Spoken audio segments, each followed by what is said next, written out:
Amici telespettatori, rieccoci al Borsino del Vino. Ben ritrovati a voi tutti. La puntata di oggi è del tutto particolare. Infatti abbiamo due vini della stessa denominazione. Parliamo del Cerasuolo di Vittoria, unica DOCG siciliana, composta da due vitini, dal Nero d'Avola e dal Frappato di Vittoria. Abbiamo selezionato due vini che riteniamo rappresentativi del territorio e della stessa denominazione. Le email e le richieste relative all'inserto curiosità giungono sempre più numerose. Fra queste abbiamo ritenuto di segnalare quella di Francesco Pieve, che scrivendo un commento su Wine Reality ci domanda l'esatto uso del termometro per la verifica della temperatura di servizio ideale per il vino. I due vini sono due Cerasuolo di Vittoria. La zona di produzione ricade nelle province di Ragusa, Catania e Caltanissetta. Nella classificazione Cerasuolo di Vittoria e Cerasuolo di Vittoria classico, la cui differenza sta sostanzialmente nel periodo di affinamento in bottiglia, che nella seconda classificazione è maggiore.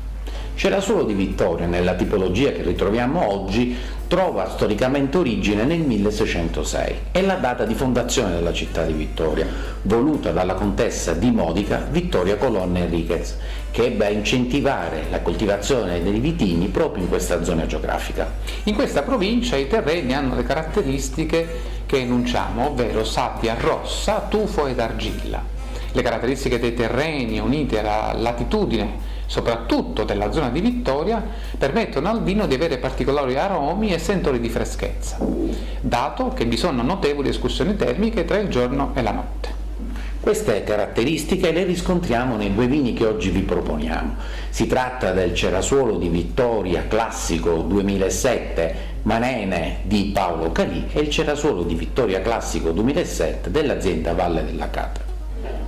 L'azienda di Paolo Calì produce questo vino con le uve provenienti dal territorio della provincia di Ragusa e precisamente nel comune di Vittoria. Il vino viene vinificato in acciaio, presenta un bel color rosso rubino e al naso si percepisce con intensità una verticalizzazione di sentori di frutta rossa, quali la fragola e la ciliegia. Mostra anche una piacevole speziatura. Al gusto è caldo, dà una buona freschezza, una lieve sapidità e oserei dire anche un tannino abbastanza rotondo. Chiude in una persistenza fruttata. Per queste sue caratteristiche non potevamo che abbinarlo al formaggio tipico regionale per l'eccellenza, soprattutto ideale per questo vino, ovvero il Caciocavallo Ragusano DOP. L'abbinamento è assolutamente perfetto. Il valore medio di mercato di questo vino è intorno ai 20 euro e lo vedete nel nostro grafico, ricade nella fascia di valutazione C. L'azienda Valle della Cate prende invece nome proprio dal comune di Acate. Siamo sempre nella provincia ragusana, dove ricadono appunto i territori di produzione delle uve utilizzate per questo vino. È un vino interessante e complesso, è vinificato in acciaio ed è affinato per 12 mesi in barrique.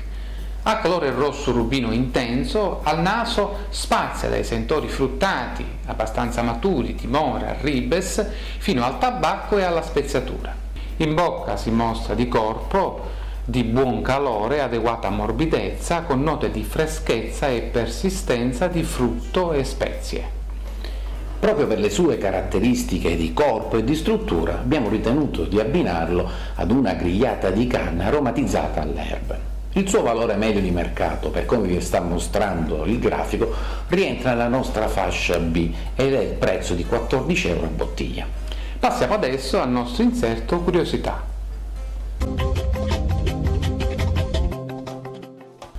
Per l'inserto di oggi daremo invece voce ad una vostra domanda sul corretto uso del termometro per rilevare la temperatura di servizio più ideale ai vini che andranno in degustazione.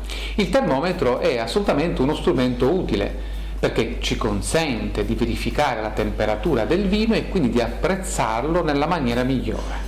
Vari sono i tipi di termometro che il mercato oggi ci propone e fra questi partiamo da quello più tradizionale, quello al mercurio. Potremmo utilizzare questo termometro per rilevare la temperatura immergendolo direttamente nel liquido o attraverso la bottiglia o attraverso anche il bicchiere.